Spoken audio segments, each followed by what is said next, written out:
Euzubillahimineşşeytanirracim. Bismillahirrahmanirrahim.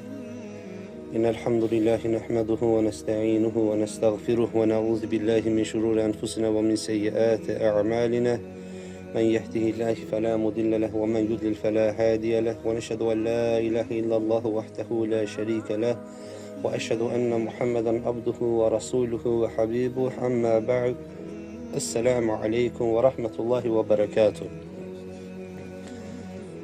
Değerli kardeşler, Allah Azze ve Celle hamdolsun ki bizleri yeniden öz zikri etrafında bir araya topladı. Ne kadar həmd etsək azdır. Həmçinin beləsi mübarək gündə ki, hansı ki Ərəfə günüdür, hansı ki rəhmət günüdür, hansı ki Ramazan ayları, daha doğrusu Ramazan ayının günləri ilə eyni qiyas olmayacaq günlərdən birisidir. Allah Azze ve Celle bu günlərə and içir və o günlərin içərisində Allah'ın qullarından dayanmadan duaları qəbul etdiyi, bağışlanmaları qəbul etdiyi, cəhənnəmdən qullarının zümrə çıxardıb da cənnətinə saldığı günlərdən birisidir. Allah Azze ve Celle'dən niyazımız odur ki, bu gündə bizi də bağışladığı qullarla bərabər etsin. Onların zümrəsinə qatsın bizi. Həqiqətən salih əməl işlənəsi bir gün, bir gecədir. Hansı ki Allah Subhanahu ve Teala nəsib eləsə sabah bizlərin, yəni İslam ümmətinin bayramıdır. Bayram namazı qılacağıq bir yerdə. Allah Azze ve Celle həqiqi bayramı olan qullar etsin bizləri. Həqiqətən bir qul üçün bayram nədir? Bir qul üçün bayram onun günahlarının bağışlanmasıdır. Bir qul üçün bayram nədir? Qul üçün bayram rızayı ilahiyyəyə çatmaqdır. Yəni Allahın rızasına. Bir şeyximiz vardı, gözəl bir söz deyərdi. Deməli deyirdi ki, bəzi qulların hədəfi cənnət deyil. Bəzi qulların hədəfi cənnətin də üzərindədir. Bizim təbii ki o zamanlar yaşımız az idi. Heyrətə gəldik, təəccüb edirdik ki, yəni cənnətin üzərinə deməkdir də. Yəni biz hamımız əməl etdiyimiz zaman cənnəti hədəf götürərək eləyirik də. Çünki Allah Azze ve Celle bizlə ticarətindən danışır. Buyurur ki, Tövbə surəsində Estağfirullah 111-ci ayətdə İnnəllaha iştara minəl mu'minina enfusəhum və envaləhum bi enne lehumul cennə. Allah ticarət elədi. Nə ticarətdir bu? Cənnət qarşılığında möminlərlə ticarət elədi. Cənnət qarşılığında möminlərdən mallarını və canlarını satın aldı. Biz beləsi ayətlərə baxanda ən yekun hədəf olaraq cənnəti düşünürük. Lakin şeyx Allah onu qorusun dedi ki, ən axırıncı hədəf, yəni pik həddə dayanan hədəf Allahın rızasıdır. Allahın rızası üçün çalışmaq, Allahın rızasını təmənni etmək. İstəyir cənnət ona nəsib olsun, istər Allah Azze ve Celle ona cənnəti nəsib etməsin. Allahın təsarrufuna orada da rıza göstərmək və yetər ki, Rəbbim məndən razı olsun. Üzərindəki təsarruf nədirsə, şübhəsiz ki, onda söz haqqı yalnız Allah Azze ve Celle'dir deyə biləndir. Allahın rızasını güdən daima. Bu əməli falan şeyin qarşılığında edən yox. Bu əməli edirəm, o mənə verilsə də verilməsə də tək orada güldüyüm şey Allahın rızasıdır deyə biləndir. Və o Allahın rızasını güdən insanlardan birisi də, bir zümrəsi də əl əməyi ilə dolanışığını təmin edən, əl əməyi ilə özünə və ailəsinə baxan, övladlarına, nəslinə, nəsəbinə baxan, dolanışığını təmin edən və heç kimin ona verdiyi və yaxud da verəcəyinə tənəzzül etməyən kimsələrdir. Bu nə deməkdir, qardaşlar? Bundan öncəki dərslərdə dedik ki, əgər Allahın səni sevməsini istəyirsənsə, Allahın rızası üçün çalış, ona qarşı təqvalı ol, insanların səni sevməsini istəyirsənsə, insanların əllərindəkindən gözünü çək. O zaman insanlar səni sevəcək. Və bir də var ki, özünü insanların əllərində olanına göz tikməmiş kimi aparıb da şöhrət sevdalısı olan kimsələr var ki, yəni bu insanlarda şöhrət həqiqətən o dediyi zaman insan biraz belə Allaha sığınır da, kiməsə təbəssüm etdirən, yəni qeyri-adi insan təbəssüm etdirən bir halıdır, kiməsə söz atmış kimi olursan, Allaha sığınırıq belə hallardan. Çünki sözün bir yanda gedəcək elm tələb edən insanlara, bir yanda gedəcək insanların önündə vaiz eləyən kimsələrə gəlib dayanacaq. Demək ki, qardaşlar, biz bu həyatı əl əməyi ilə yaşamaq həyatını kimlərdən öyrənirik? Allah Azza və Cəllə Quran-ı Azimüşşanda iki peyğəmbəri bizlərə usvətül həsən olaraq göstərir. Tamamını da cəm halda göstərir həyatları ilə. Amma ikisini İbrahimi və Muhammed sallallahu aleyhi və səlləmi bizlərə usvətül həsənə kimi göstərir. Yəni ən gözəl örnək kimi göstərir. Diğer peygamberlerin tamamı ise bizim için yenə də nədir? Ən gözəl örnəkdir. Və qardaşlar, bunu qeyd etmək istəyirik ki, biz burada nümunə olaraq o modellərə baxacağıq ki, onlar Allah Azza və Cəllə bizlərə ən gözəl örnək olaraq təyin edib və onlar bizlərin peyğəmbərləridir. Allah Azza və Cəllə ayət-i şəridə buyurur ki, ruzi dalıyca qaçan insanlar üçün sonradan model şəxslərə gələcək. Estağfirullah. فَإِذَا قُضِيَتِ الصَّلَاةُ فَانْتَشِرُوا فِي الْأَرْضِ وَابْتَغُوا مِنْ فَضْلِ اللّٰهِ. Rabbimiz Subhanahu ve Teala buyurur ki, namaz kılınıp kurtardıktan sonra, Cümlə suresi 10. ayettir. Namaz kılınıp kurtardıktan sonra yeryüzüne dağılın ve Allah'ın lütfündən ruzi dileyip aktarın. Demek ki Allah Azze ve Celle bize karşı muradı nedir? Namaz belə, yəni fərziyyət belə bitdikdən sonra öz dolanışığını təmin etməkdən ötürü yer üzərində dağılacaqsan. Yəni bu nəyə göstərir? Bu birbaşa şuuraltı mesaj deyil, birbaşa açıq aydın mesajdır ki, heç kimə təvəkkül etməyəcəksən. Öz əlinlə düzəldəcəksən, öz ticarətini quracaqsan və özün qazanıb özün dolanacaqsan. Baxın, biz bir yerə toxunduq ha ki, baktığımız zaman bu işte de el əməyi yaşamaq məsələsində də bizlərin bariz nümunəsi peyğəmbərlərdir aleyhimussalam. Yəni biz peyğəmbərlərə baktığımız zaman Allah Resulü sallallahu aleyhi və səlləm hərəsinin özünü qazanıb öz dolanışını təmin etdiyini söylüyor. Və heç vaxt, amma əsla qarşılıq gözləmir. Qarşılıq nədə gözləmir? Danışan insanlar üçün söyləyirəm bunu. Başda öz nəfsimə deyirəm, Allah şahiddir. Qarşılıq nədə gözləmir? Əgər Allahın dinindən danışırsa, əsla, amma əsla tərif gözləməz, təsdiq gözləməz, alqış gözləməz, şan şöhrət gözləməz, tanınmaq istəməz və bunların hamısının ona yekun etibarı ilə fəsad gətirəcəyini bilər. Çünki hikmət sahibi kimsələrdən birisi deyir ki, şöhrət rahatçılıq gətirər, rahatçılıq isə bəla gətirir. Yani bir insan tanınmağa başlayanda artık onun için riyanın, ucubun qapıları taybatay açılar. Ve insan ne kadar qaçsa da bir yerde o çirkəvə bulaşar.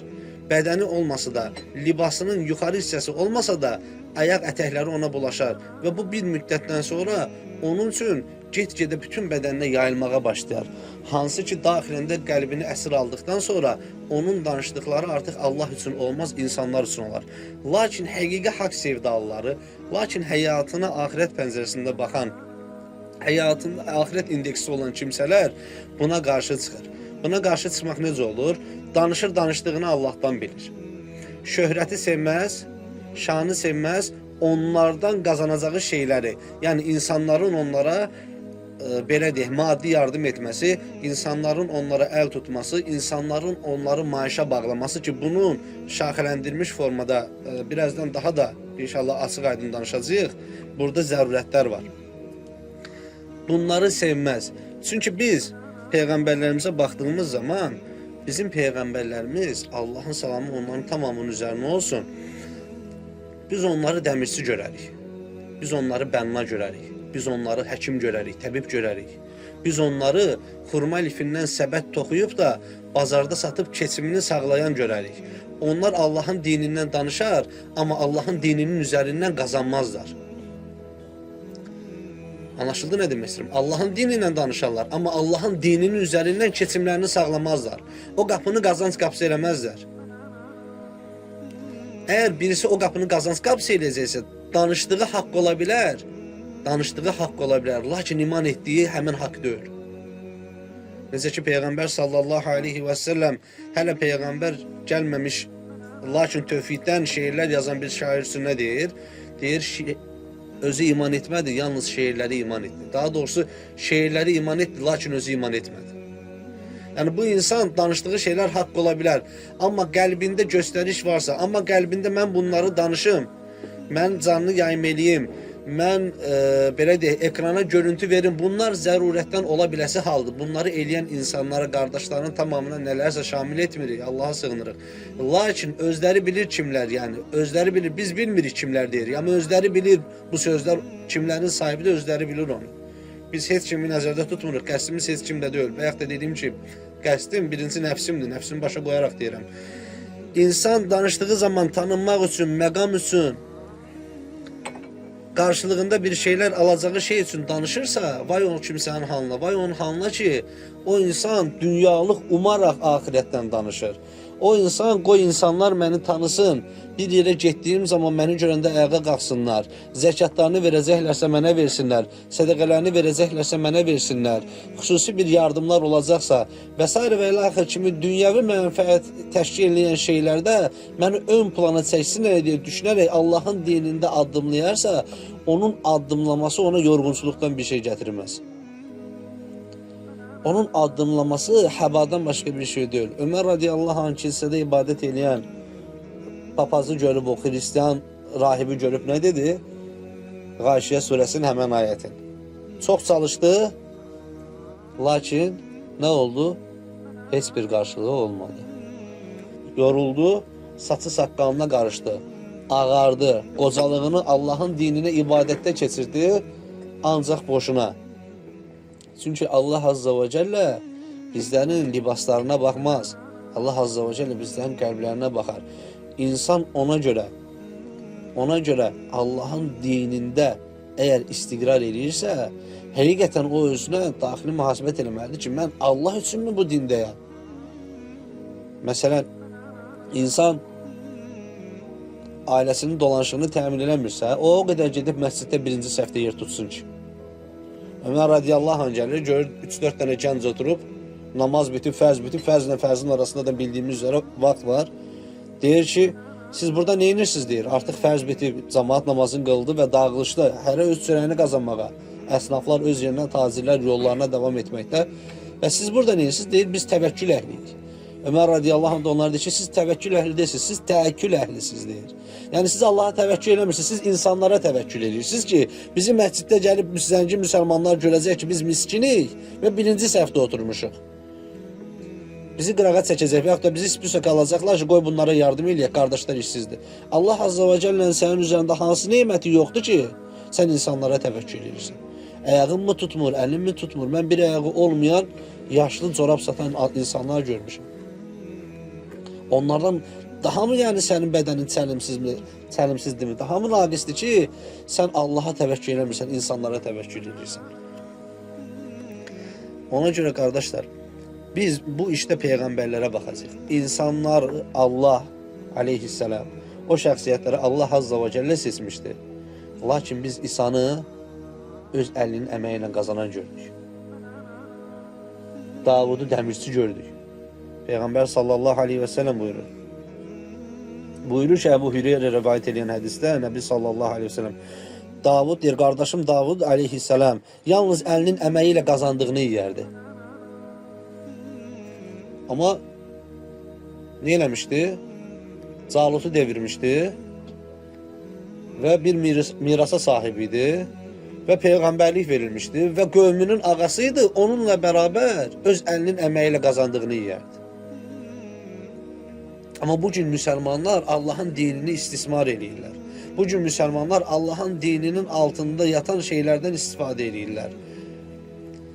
Bugün müsəlmanlar 3-5 nəfəri başlarına yığırlar, bir şeylər danışırlar və yaxud da bir məsəl üçün bir plan qururlar. Bir iş görürlər ki, qıraqdan bunlar cəlb olunsun, diqqət nəzərinə çarpılsınlar və bunlara xüsusi bir yardım olunsun.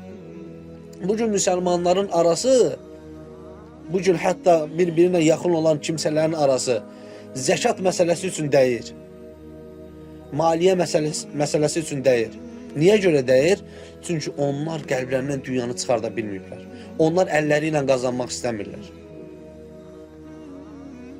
Onlar ailələri üçün tər töküb, Allahın onlar üçün həmən günə yazdığı 5 manat, 10 manat ruzinin dalınca qaçmaq istəmirlər.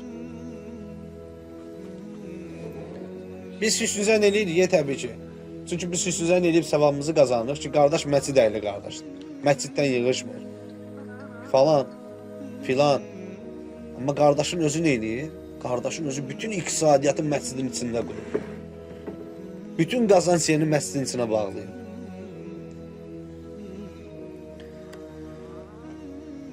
Və qardaşlar, biz peyğəmbərləri gördüyümüzü söylədik. Və ikinci olaraq onların varisləri olan dəvətçi, yəni alimləri, onların da varisləri olan dəvətçilər. Baxın, alim kimsə, Allah Azza və Cəllə necə buyurur? Allahdan ən çox alimlər qorxar. Alimlər niyə qorxar Allahdan ən çox? Çünki alimlər Allahı daha gözəl tanıdıqlarından ötürü. Haqqı ilə demirəm ha. Yəni bir neçə səviyyə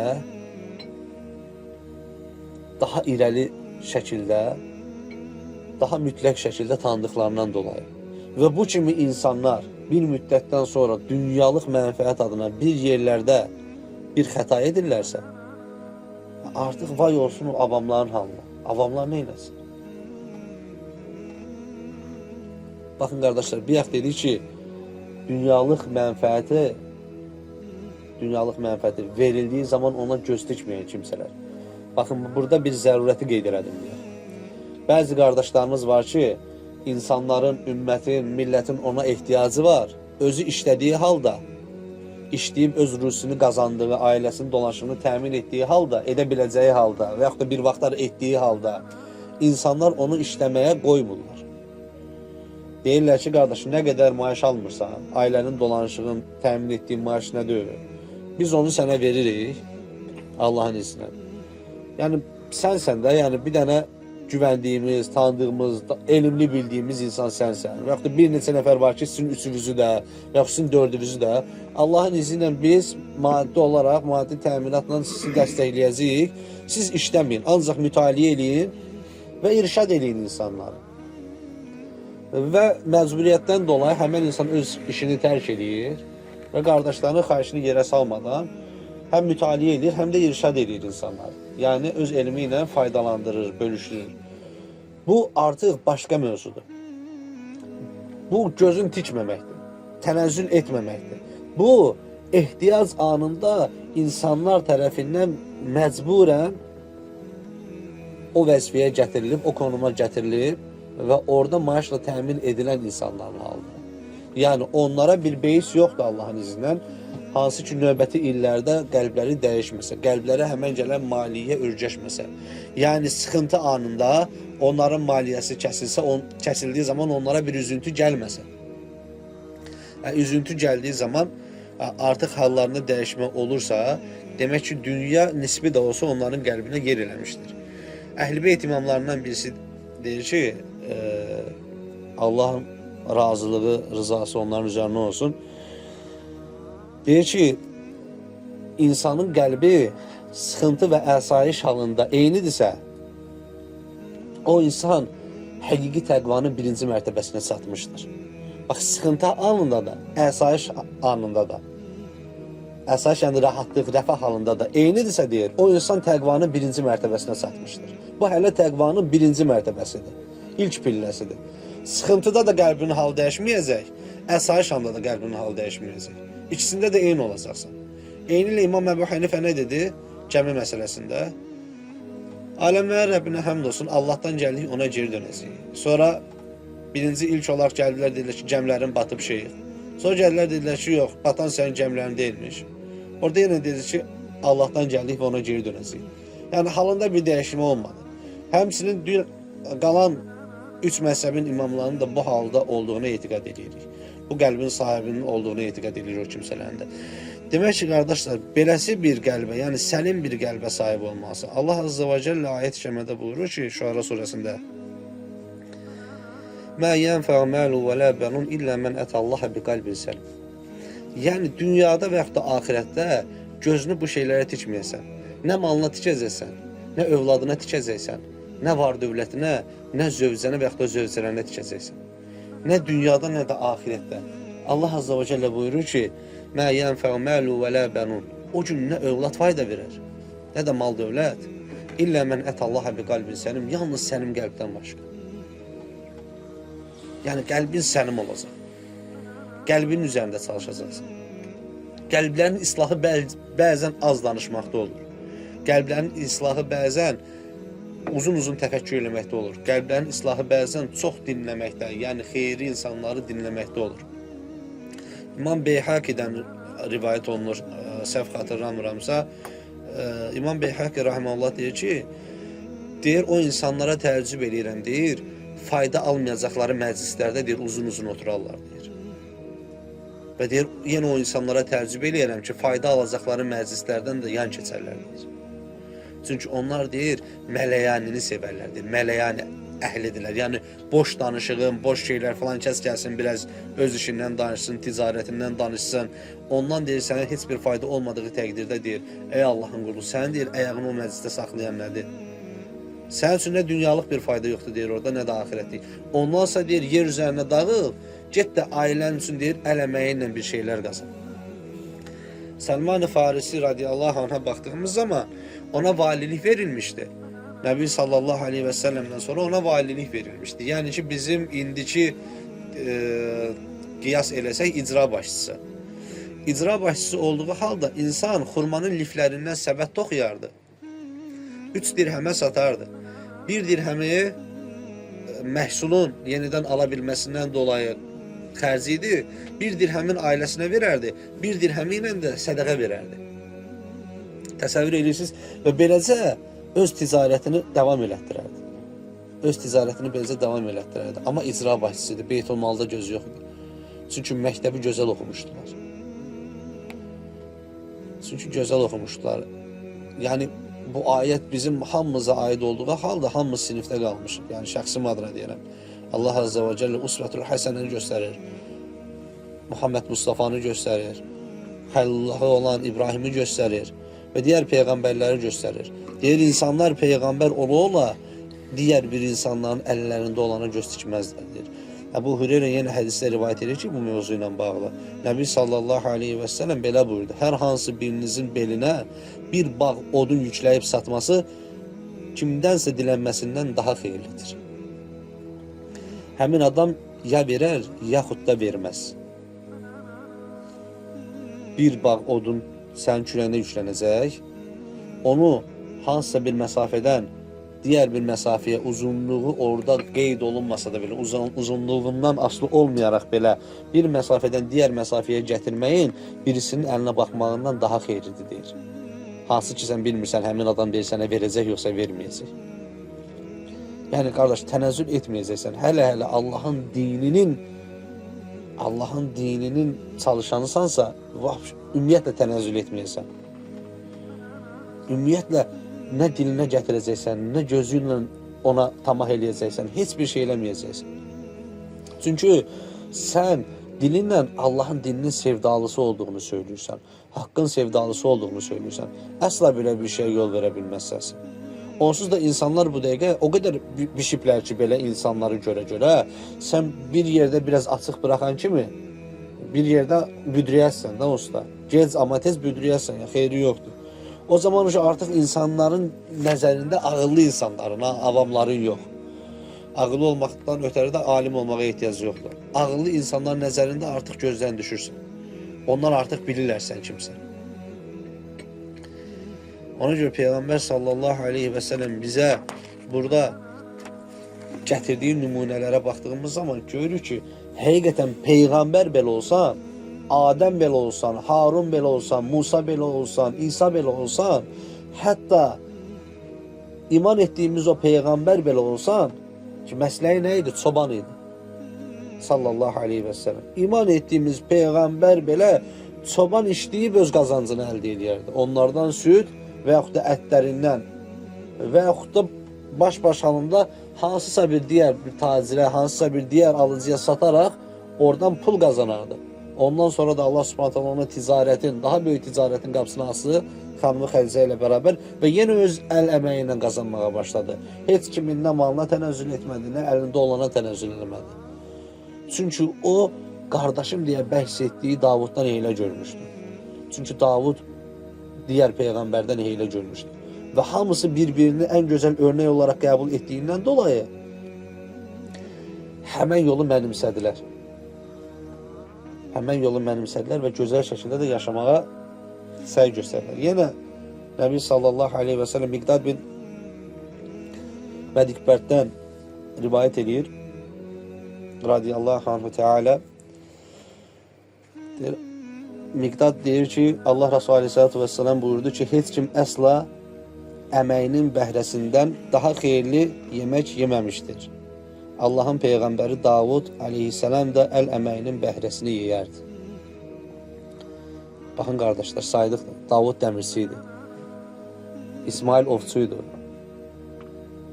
İsa təbib idi. Birisi taxta şalban düzəldən idi. Birisi səbət düzəldirdi. Və iman etdiyimiz Peyğəmbər də aleyhissalatu vesselam keçi çobanı idi. Bunlar Allah'ın seçtiği qullarıydı. Bunlar danışan təbəqə idi. Bunlar sözünə iman edilen insanlarıydı. Aləmlərə üstün olan kimsələriydi. Amma və yalnız öz əllərinin əməyinə qazanar və onu yeyərlərdi. Və insanların əllərindəkini tənəzzül etməz və həmçinin götürməz, həmçinin daha doğrusu gözləməz və kimdənsə, bu günün dəvətçilərinə aiddir, kimdənsə nəsə götürə bilərsənmi, sənə xüsusi bir maaş bağlamadığı təqdirdə, onu belə seçəcəksən, kimdən götürə bilərsən, kimdən götürə bilməzsən.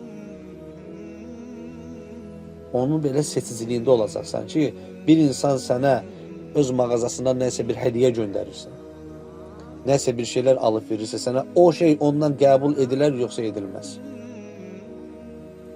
Onda belə seçicilik göstərəcəksən. Çünki neçə insanlar var ki, əlləri ilə etdiklərini dilləri ilə korlamağı sevirlər. Gedib orada burada deyəcək ki, falan elin tələbəsinə də bir dənə kostyum göndərdi. İndi falan məclisdə də onu geyinmişdi. Nə oldu? Sənin izzətini zədələdi. Sənin duruşuna xələl gətirdi. Niyə görə? Çünki özündə izzət problemi olduğundan dolayı. Və sən onu təyin eləməlisən. Çünki o cəmaatın danışanı sənsə, sən onu təyin eləməlisən ki, sənin mənsub olduğun cəmaatda belə-belə və yaxud da səni dinləyən, sənə sual verən insanların arasında belə-belə bir insan var. Və o həssaslıqla sən artıq onun sənə göndərdiyini qəbul etməməlisən. Və qardaşlar, mövzumuz qısaydı. Bu mövzunu burada Allahın izni ilə dayandırıb bir şey əlavə eləmək istəyirəm. Allah Azza və Cəllə hüsn zənnimiz odur ki, bugün bağışladığı qullarla bərabər bizlər də bağışlayır. Çünki Rəbbə qarşı hüsn zəndə olmaq lazımdır. Və mən hər dəfə beləsi günlər bizim üzərimizdən keçəndən sonra həqiqətən çox məyus oluram.